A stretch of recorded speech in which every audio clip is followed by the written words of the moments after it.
শুভেচ্ছা,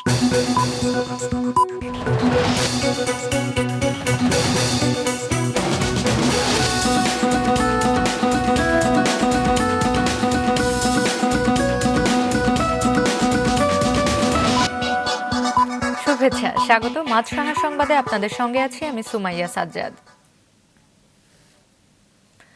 অসংক্রামক রোগ হলে মানুষ উচ্চ চিকিৎসা ব্যয়ের মুখোমুখি হতে বাধ্য হয়। বিপুল অঙ্কের টাকা চলে যায় বিদেশে এসব রোগের চিকিৎসা ব্যয় মেটাতে। দেশে উন্নত চিকিৎসা নিশ্চিতের পাশাপাশি এই রোগ প্রতিরোধে সবাইকে এগিয়ে আসার আহ্বান জানিয়েছেন প্রধান উপদেষ্টা ডক্টর মোহাম্মদ ইউনূস। অসংক্রামক রোগ প্রতিরোধ ও নিয়ন্ত্রণে সমন্বিত উদ্যোগ গ্রহণ ও বাস্তবায়নের লক্ষ্যে আন্তঃমন্ত্রণালয় সহযোগিতা বৃদ্ধির নিমিত্ত যৌথ ঘোষণাপত্র স্বাক্ষর অনুষ্ঠানে একথা বলেন তিনি।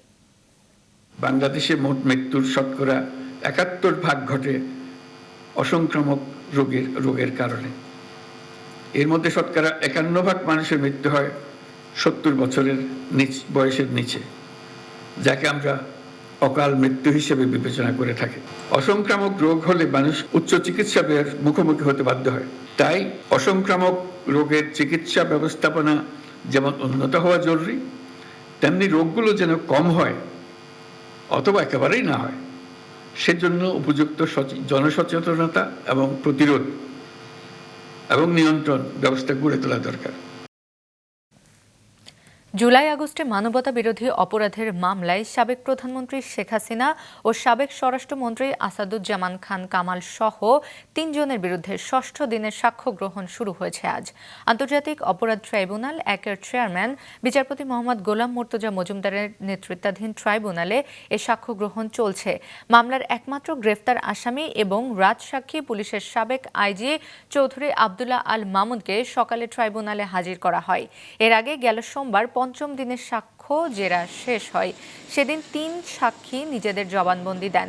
এ মামলায় গত ১০ জুলাই সাবেক প্রধানমন্ত্রী শেখ হাসিনা, সাবেক স্বরাষ্ট্রমন্ত্রী আসাদুজ্জামান খান কামাল ও সাবেক আইজিপি চৌধুরী আবদুল্লাহ আল মামুনের বিরুদ্ধে অভিযোগ গঠন করে বিচার শুরুর আদেশ দেন ট্রাইব্যুনাল। এদিকে একই ট্রাইব্যুনালে আজ রাজধানীর চাংখারপুলে আনাস সহ ৬ জনকে হত্যা মামলায় ৪র্থ দিনের সাক্ষ্য গ্রহণের দিন ধার্য হয়েছে। ঢাকা বিশ্ববিদ্যালয়ের কেন্দ্রীয় ছাত্র সংসদ ডাকসু নির্বাচনের মনোনয়নপত্র জমা দেওয়ার শেষ দিন আজ। বিকেল ৫টা পর্যন্ত প্রার্থীরা মনোনয়ন জমা দিতে পারবেন। সকালে সিনেট ভবনে এসে ব্যক্তিগতভাবে অনেক শিক্ষার্থী মনোনয়নপত্র জমা দেন। এর আগে নির্বাচনের মনোনয়নপত্র সংগ্রহের সময় একদিন বাড়ানো হয়। ১৮ আগস্ট শেষ দিন থাকলেও তা বাড়িয়ে ১৯ আগস্ট করা হয়। ডাকসু নির্বাচনে মোট ৬৪৮ জন প্রার্থী মনোনয়নপত্র তুলেছেন। বেলা ১২টা পর্যন্ত প্রায় ১০০ জন মনোনয়নপত্র জমা দিয়েছেন। আজ শেষ দিনে প্যানেল ঘোষণা করবে একাধিক সংগঠন। এরই মধ্যে বাম সংগঠনগুলো সমর্থিত প্রতিরোধ পর্ষদের প্যানেল ঘোষণা করা হয়েছে। এছাড়া ছাত্র অধিকার পরিষদ সমর্থিত একাধিক পদের প্রার্থীদের নাম ঘোষণা করা হয়েছে। গণতান্ত্রিক ছাত্র সংসদ সমর্থিত প্যানেলের শীর্ষ 2 পদের প্রার্থী চূড়ান্ত হয়েছে। ডাকসু নির্বাচনের মনোনয়ন ফর্ম দাখিলের সবশেষ পরিস্থিতি ঢাকা বিশ্ববিদ্যালয় থেকে সরাসরি জানাচ্ছেন সিনিয়র রিপোর্টার মাহমুদুল হাসান। মাহমুদ, আজ তো দাখিলের শেষ দিন, এখন পর্যন্ত কয়জন ফর্ম দাখিল করেছে এবং ছাত্র নেতারা কি বলছেন?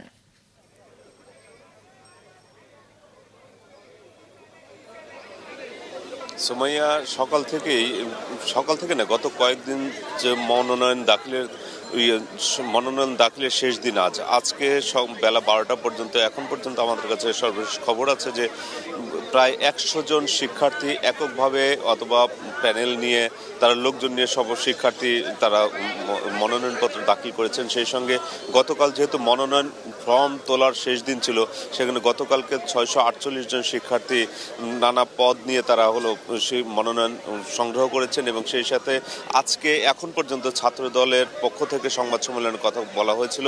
সে বেলা 12টার সময় অপরাজেয় বাংলার পাদদেশে এখানে ছাত্র দলের কেন্দ্রীয় নেতৃবৃন্দ তারা অবস্থান করেছেন এবং তারা এখানে বলছেন যে তারা একটি প্যানেল এবং প্যানেলের মধ্য দিয়ে এই নির্বাচনে অংশগ্রহণ করতে চান এবং নতুন কিছু চমকের কথাও তারা বলেছেন। এবং বিভিন্ন সংগঠন এবং যারা প্যানেল নিয়ে ভাবছেন তাদের সঙ্গে আমরা কথা বলেছি। তারা বলেছেন একটি সুষ্ঠু নির্বাচন এবং যত চক্রান্তই আসুক তাদের প্যানেলগুলোই হয়তো তারা জয়ের কথা ভাবছেন, এবং তারা বলছেন যে এখানে সাধারণ শিক্ষার্থী যদি স্বতঃস্ফূর্তভাবে তাদের নির্বাচনে ভোটটা তারা দিতে পারে এবং যে কোনো ধরনের অপশক্তির বিরুদ্ধেই সবাই এই ধরনের কথাই বলছেন যে সব ধরনের অপশক্তি এখান থেকে ঠেকানো হবে এবং কোনো মতেই এখানে যেন কোনো ছাত্র সংগঠন এককভাবে যেন তাদের প্রার্থীকে জয় করতে না পারে এবং তাদের সে অন্য সাধারণ শিক্ষার্থীকেও তারা ভোটদান থেকে ঠেকাতে না পারে, সে ব্যবস্থার জন্য সাধারণ শিক্ষার্থীর মাঝে সেই মনোভাবটা ফুটিয়ে তোলা যায়, সেজন্যই সব প্রার্থী তারা কাজ করছেন এবং এই কথাই বলছেন। এখন আমরা ছাত্র দলের সংবাদ সম্মেলন শুনবো, অথবা এর আগে তারা বলেছেন যে সাধারণ শিক্ষার্থীরা যেন এই নির্বাচন, এতদিন পরে একটা নির্বাচন, জুলাই অভ্যুত্থানের পরে যে নির্বাচনটা হচ্ছে ডাকসুর, সেই নির্বাচনে সবাই যেন স্বাধীনভাবেই তারা মত প্রকাশ করতে পারে, সেই জন্য তারা কাজ করছেন এবং সবাই যেন এই ভোট অধিকার তারা প্রয়োগ করতে পারেন, সে কথাই তারা বলছেন। সোমাইয়া। ধন্যবাদ মাহমুদ। ডাকসু নির্বাচনে মনোনয়ন ফর্ম দাখিল নিয়ে জানালেন সহকর্মী মাহমুদুল হাসান। অসুস্থ বোধ করায় রাজধানীর একটি হাসপাতালে ভর্তি হয়েছেন বিএনপির মহাসচিব মির্জা ফখরুল ইসলাম আলমগীর। থাইল্যান্ডের 7 দিন চিকিৎসা নিয়ে গত সন্ধ্যায় দেশে ফেরেন মির্জা ফখরুল। বাসায় যাওয়ার পর তিনি অসুস্থ বোধ করেন। মধ্যরাতে তাকে রাজধানীর একটি হাসপাতালে ভর্তি করা হয়। আজ সকালে মির্জা ফখরুলের ফেসবুক পেজে জানানো হয় তার শারীরিক অবস্থা স্থিতিশীল রয়েছে।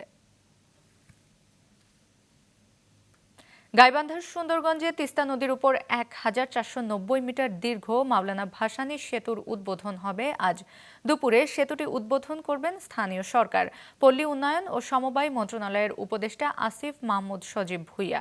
এর মাধ্যমে সুন্দরগঞ্জ উপজেলার পাঁচপীর বাজারের সঙ্গে কুড়িগ্রামের চিলমারী উপজেলা সদরের সড়ক যোগাযোগ তৈরি হবে। গাইবান্ধার সঙ্গে কুড়িগ্রামের দূরত্ব কমবে 40 থেকে 60 কিলোমিটার। এছাড়া ঢাকার সঙ্গে চিলমারীর দূরত্ব কমবে প্রায় 135 কিলোমিটার। সেতুটি নির্মাণে খরচ হয়েছে 925 কোটি টাকা। বৃষ্টিপাত আর অস্বাভাবিক জোয়ারের পানিতে প্রায় 2 মাস ধরে পানিতে তলিয়ে আছে নোয়াখালীর 7 উপজেলা। ফলে চলাচলের অযোগ্য হয়ে পড়েছে বেশিরভাগ গ্রামীণ সড়ক। একই অবস্থা হাতিয়া উপজেলার 5টি ইউনিয়নের।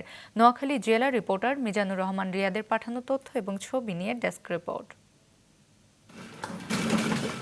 চলতি বছর জুলাই-আগস্টে অতি ভারী বৃষ্টিপাত ও সাগরে অস্বাভাবিক জোয়ারে প্লাবিত হয় হাতিয়ার বিভিন্ন এলাকা। এতে 5 ইউনিয়নের বেশিরভাগ এলাকায় স্থায়ী জলাবদ্ধতা তৈরি হয়। দীর্ঘদিন জলাবদ্ধতার কারণে উপজেলার 5 ইউনিয়নের বেশিরভাগ সড়ক নষ্ট হয়ে তৈরি হয় খানাখন্দ। এতে পুরোপুরি ভেঙে পড়েছে যাতায়াত ব্যবস্থা। ওইখানে পানি উঠে গেছে, রোডের মধ্যে এখনো পানি আছে জলাবদ্ধভাবে। এই এলাকার সব মানুষ কষ্ট করতে আছে। আমাদের তো কোনো এরকমের কোনো চেয়ারম্যান মেম্বার কোনো সরকারের কোনো কেউ থেকে হইতেছে না এই রাস্তাগুলো। টিনু সাহেব তো কোনোদিন দেখেন না। একবার ঢুকলে কলিজা গুদা ব্যথ হয়ে যায়, তারপর গাড়ির এক্সারসাইজ নষ্ট হয়ে যায়, আর যুক্ত মন ছান আছে। ভোগান্তি কমাতে নিজ উদ্যোগে ভাঙা সড়কে ইটের খোয়া ফেললেও এখনো সরকারিভাবে কোনো ব্যবস্থা নেওয়া হয়নি বলে জানান স্থানীয়রা। এলাকার মানুষজন স্বতঃস্ফূর্তভাবে এখানে এসে আমাদের সাথে স্বেচ্ছাশ্রমের মাধ্যমে কাজগুলো আমাদেরকে সহজ করতেছেন। লাইনের সহযোগিতায় মোটামুটি কিছু ইটের কোনা টোনা ফালানে এখন কিছুটা কাটা পরিপূর্ণ হয়েছে। কিছু ইট দেওয়ার কারণে এখন মোটামুটি রিক্সা টিক্সা চলাচল করতে পারবে, মানুষ বাইসাইকেল দিয়ে চলাচল করতে পারবে, যাতায়াতে মোটামুটি সুবিধা হয়েছে। স্থানীয় সরকার ও প্রকৌশল অধিদপ্তরের উপজেলা প্রকৌশলী জানান দ্রুত তালিকা করে ব্যবস্থা নেওয়া হবে। আমাদের এই নিম্নচাপ এবং রিসেন্ট বর্ষার কারণে আমাদের প্রায় এই উপজেলাতে 33 কিলোমিটার বা তার অধিক রাস্তা ক্ষতিগ্রস্ত হয়েছে। সেজন্য আমরা ওই রাস্তাগুলোর লিস্ট অলরেডি আমাদের জেলা অফিসে পাঠাইছি। তো ঊর্ধ্বতন কর্তৃপক্ষের সাথে যোগাযোগ সাপেক্ষে জেলা অফিস ব্যবস্থা নেবে। দুর্যোগে বারবার ক্ষতিগ্রস্ত হওয়া সড়কগুলো টেকসই করে নির্মাণের দাবি স্থানীয়দের। মাছরাঙা নিউজ ডেস্ক। খেলার খবর। আজ থেকে সিলেটে অনুশীলন করবে জাতীয় ক্রিকেট দল। গতরাতে ঢাকা থেকে সিলেট পৌঁছায় টাইগাররা। এশিয়া কাপকে সামনে রেখে কদিন আগে ঢাকায় শুরু হয় ফিটনেস এবং স্কিল ট্রেনিং। সিলেটে হবে আসল প্রস্তুতি। মিরপুরের উইকেট আদর্শ না হওয়ায় সিলেটকে বেছে নিয়েছে টিম ম্যানেজমেন্ট। এশিয়া কাপের আগে সিলেটেই নেদারল্যান্ডসের বিপক্ষে 3টি টি20 খেলবে লাল সবুজ দল। 30 আগস্ট শুরু হতে যাওয়া এই সিরিজের জন্য এখনও দল ঘোষণা করেনি বিসিবি। এশিয়া কাপের প্রাথমিক স্কোয়াডের বেশ কয়েকজন বাংলাদেশ এ দলের হয়ে অস্ট্রেলিয়ায় 4 দিনের ম্যাচ খেলতে যাবে। আবার অস্ট্রেলিয়ায় চলমান টপ অ্যান্ড টুর্নামেন্ট শেষ করে জাতীয় দলের সঙ্গে যোগ দেবেন কয়েকজন। এই ছিল এখনকার মতো। ফেসবুকে আপডেট পেতে ভিজিট করুন মাছরাঙা টেলিভিশনের পেজে, ইউটিউব চ্যানেলেও দেখতে পারেন আমাদের সংবাদ, প্রতিবেদন এবং অনুষ্ঠান। আমাদের পরবর্তী সংবাদ দুপুর 2টায় দেখার আমন্ত্রণ রইল।